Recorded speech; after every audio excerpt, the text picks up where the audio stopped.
People, welcome back to Politricks Watch. This is Sir P. Now, today I have a good one for you guys.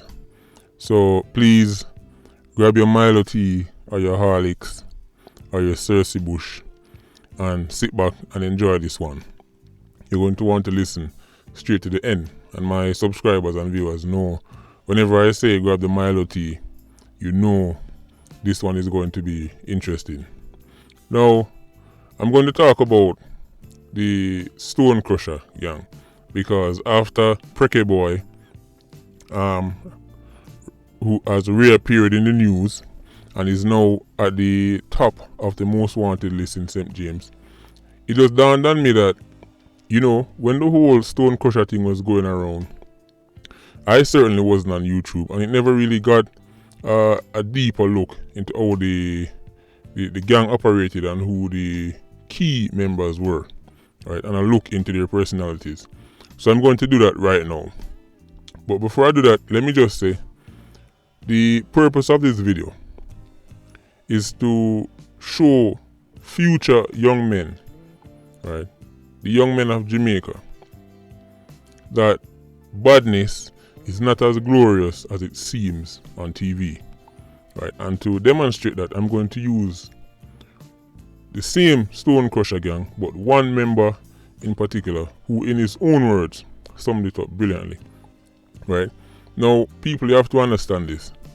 All seasoned soldiers hate war, and all seasoned 87s hate badness. Let me say that again. You can write this one down, people.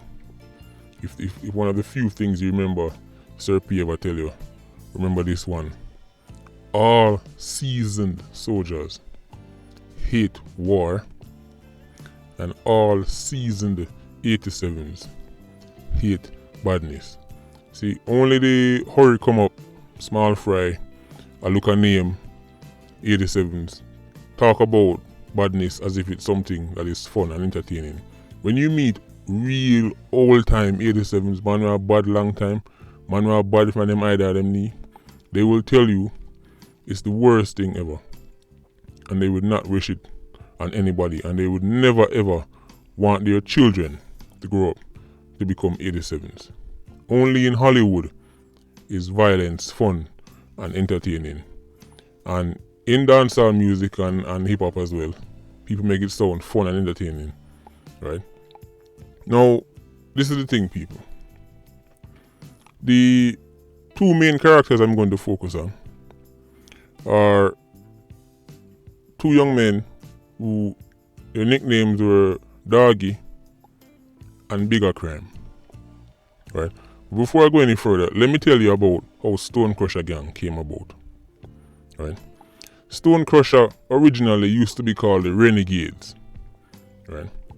And at the time, their main arch rivals were some youths called the Piranhas, and they were going at it back and forth. But then the place get hot, right? Well hot, and enough of the renegade man them, enough of the Piranhas as well, end up runway and went to America. Right? Now, these men were normally a bit older, right? They were a traditional so-called Jamaican badman. But when all of the hot man them, and by hot I mean, you know, police want them up on all kind of wanted list, runway, what happened was it opened up a gap. It opened up a gap that was filled by a group of very, very young men. Right? And these young boys, they took over Renegade and they changed the name to Stone Crusher. Right? Now, these same group of young men, you remember that movie called The League of Extraordinary Gentlemen? Well, if this was a show, it would be called The League of Extraordinary Killers. See, this new group consisted of people like Bigga Crime, Richie Blacks, Lassie, Don. Listen, these new set of youths had less laws and codes compared to the older gang members who were in Renegade. They were more defiant. They were more, you can't tell me nothing. Right? I do what I feel like. this is how they behave, right? And in general, 87s in Jamaica, the younger 87s tend to be more unruly. Even by 87 standards, the younger generation of 87s tend to be far more unruly than the ones that came up through the 80s and the 90s, right? Now, Stone Crusher got rich directly and indirectly from lotto scamming, right? Their true wealth, the true money where they may get, was coming in mostly from lotto scamming. See, they would get funded by two set of scammers really. One set of scammers who gladly gave them money because they wanted the backative, right? They were their sponsors, right, so to speak. But they wanted Stone Crusher to play the role of basically their bodyguard, made them untouchable. Because at the time when Stone Crusher have a head back, there were very few people who would be willing to challenge you, right? And the other set of scammers were basically being extorted. They were being told, listen, bring this come give it or else. So people talk about lotto scamming, and a lot of them focus on what was happening in America. But lotto scamming, right, the money, the proceeds that came from it, right, helped crews like Stone Crusher to rise up to levels where they didn't even need politicians anymore, right? The money they were making was way more than the little Trump change politicians used to offer them. Now, as we know, a lot of politicians and 116s benefit from a lot of the gangs or gang activity in Jamaica, right? Politicians mainly benefit through the political support, they get votes, etc., right? But there are very few organizations that became so vicious that even politicians had to run away from the monsters they helped to create. Stone Crusher was one of them. And with that said, I'm going to go into the two most interesting, I would say, characters. I'm going to begin with Doggy. Now, Doggy had originally left Jamaica and was living in America, right? Doggy started bad from my pitney, right? Doggy started bad from about 11 or 12 in his own words. By the time he reached America, he was already at 87, right? But Doggy had picked up a foreign style of badness, right? You know the way how the Yankee them deal with them badness? That was the style Doggy had, right? He was originally a Lone Ranger style hitman. He was a loner. He was antisocial. Wasn't really good at making friends, right? But then something happened in Doggy's life that would make him end up under the Stone Crusher umbrella. See, Doggy brother had been taken out by some youths who were enemies of Stone Crusher. And because he wanted revenge, when him dropped back at Jamaica, he started to link with Stone Crusher and them, primarily for revenge. But then, just by being around Stone Crusher, they realized something. Doggy was highly proficient in killing. Right? Like, there are ways and method where you can just tell in everything there's talent, right? And you can tell, well, this you do things kind of easier than everybody else. You make it look easy. Well, that was Doggy. He made it look easy, and he quickly rose to the top of the food chain in Stone Crusher. Now, what makes Doggy such a complex and interesting character is because Doggy was born with a higher IQ than the average 87. He was not super educated formally, as in he never gone to Walipa college and get a Walipa degree. But he was born with a higher than average IQ. He was gifted with words, right? In my opinion, he could have easily been a journalist or even a poet. I know people are going to laugh at that, right? But when you read his diary, you can see he had the raw talent, right? In another life, he could have been a poet, right? And this is how he ended up with a diary, right? Because he expressed himself through his words, right? But what I want people to understand is this. Without the shadow of a doubt, Doggy was a stone cold killer. But in my opinion, he was struggling with PTSD, post-traumatic stress disorder.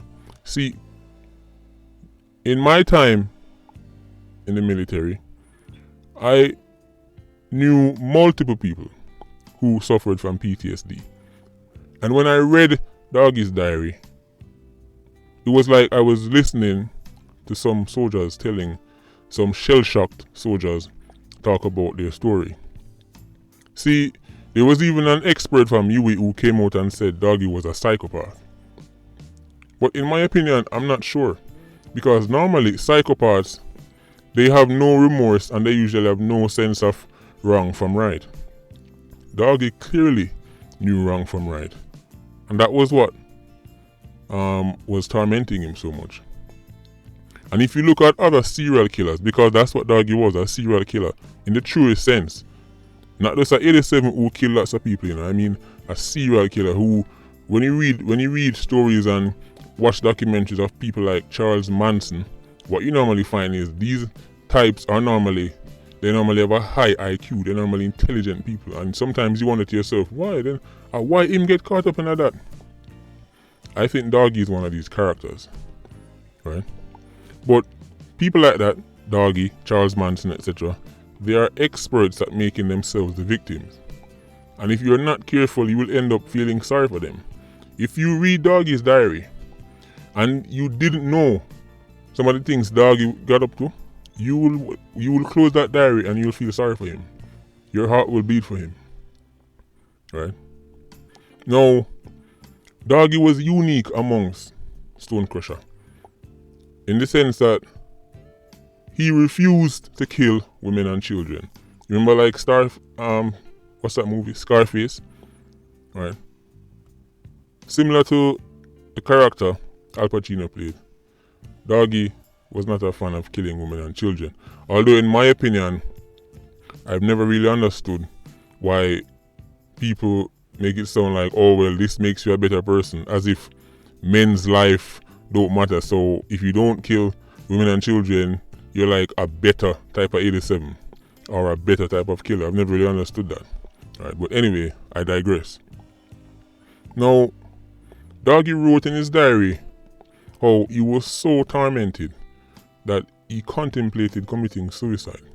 This is a man who, as the saying goes, and I'll say it again, dopey the dep on him. That is what old time people mean when you're haunted, when you've done so much wrong that you feel like dopey than you. Dopey dep on top of you. That's how Doggy felt. The only thing that stopped him from taking his life was his children and his girl, who by all accounts he was deeply in love with. Right? These loner types, these lone rangers, serial killing types, they normally, when they do love passionately, extra hard. Right? Doggy wrote in his diary, I wonder how my kids will react when they come of age and realize who their dad is. He also wrote, I quote, I am living but I have no life. This is a wasted life. I fight a deeper inner fight of fear, depression and anger. People, these are extraordinary words coming from a 87 of Doggy's caliber. Because normally, bad man images, yeah, me nah no feelings, me no business about nobody, me no check for nobody, rah rah rah. Total nonsense. When you hear people say things like this, you have to understand these people are hurry come ups, they're jokers. Right? As I said at the beginning of the video, seasoned 87s, seasoned gang members hate badness because after a while it starts to take their soul from them. Right? Doggy's girlfriend got tired of the bad man life, right? And they would have constant arguments over it. He wrote in his diary, today I got mad and struck my girl. She make me happy but I make her unhappy. Right? See, I'm telling you, this guy could have written articles. Right? She make me happy but I make her unhappy. See, he's conscious of what he does to people. This is why I'm not sure I would classify him as a psychopath, as that UA expert said, right? Then again, I'm not from the field, but in my opinion, this is a man he knows wrong from right. He can see and he can feel the impact he's having on others, right? Now, Doggy was one of the men who went to Tivoli to help fight for Dodos. See, Dodos was his idol.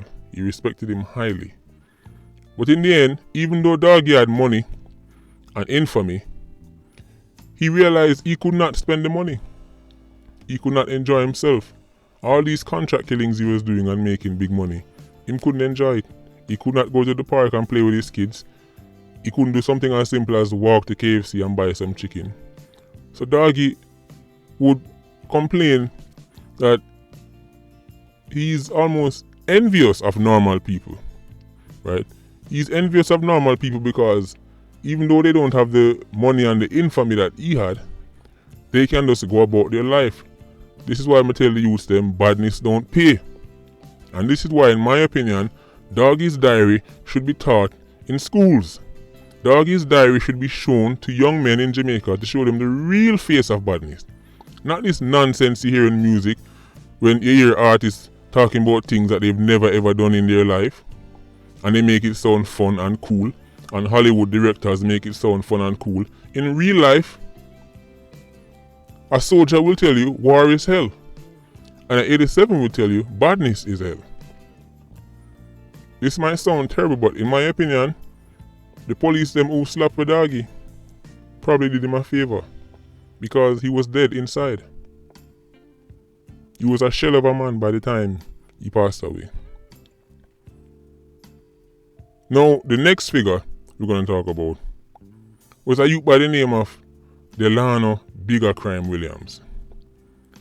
Bigga Crime was a certified maniac. Even as a teenager, in a community full of 87s, Bigga Crime stood out. Even in a community full of killers, Bigga Crime stood out from the rest.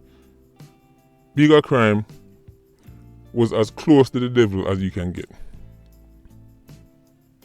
Bigga Crime has been dashing away people for so long that a lot of people thought he was in his 30s or his 40s, when in reality, Bigga Crime died at 22 years old. Young youth. Right? See, Bigga Crime was not just content with shooting somebody. See, he had to behead them and then put them in the square so everybody can see it. That is the type of person Bigga Crime was. Bigga Crime drove fear into his enemies and also his friends. Everybody around him was nervous of Bigga Crime because his propensity for violence was on a whole nother level. Right? If Bigga Crime walk in the room, if everybody happy and everybody is smiling and Bigga Crime walk in the room, his energy suck out all joy and happiness out of that room right away. Right? 22 years old. Young youths. Stone Crusher was full up of boys. Start by the time I'm a little boy. Byproducts of failed homes, failed communities, failed parish, failed country. Bigga Crime's luck ran out in 2006 when police mashed him up in Glendevon. Right. Other key members of Stone Crusher was also a youth called Michael Lassie Forbes. He was one of the leaders as well. Right. Police catch him in a St. Mary and wet him up. Another tragic case in Stone Crusher, depending on how you want to look at it. For me, it's tragic because of his age. But there was a 15-year-old named Jermaine Garden, who at the time was one of the youngest and most dangerous youths in the country. Right? This youth, when you hear Popcorn talk about killy and terms like that, this youth was the real life definition of that. Because that is what entertainers generally do. They normally sing about what other people are doing, sing about other people's story. This youth, Jermaine Garden, 15-year-old, from him either him knee, him a fling with people. Another member, key member, Damian Vassell. This youth was so brazen. Him licked down a police sergeant, a man by the name of Alan Lindsay. Right? Take away him weapon, take away him vest. 2 weeks later, police buck him up and gave him the super soaker treatment. And people, it wasn't with water. So you know what I'm talking about. They actually found the policeman weapon and vest with Damian Vassell at the time. There was also Gerardo Taylor, aka Rado. I think him dropped out in 2007. Richard Lawn, aka Richie Blacks. He went out, when did he die? About 2010. But by then, Stone Crusher was falling to pieces.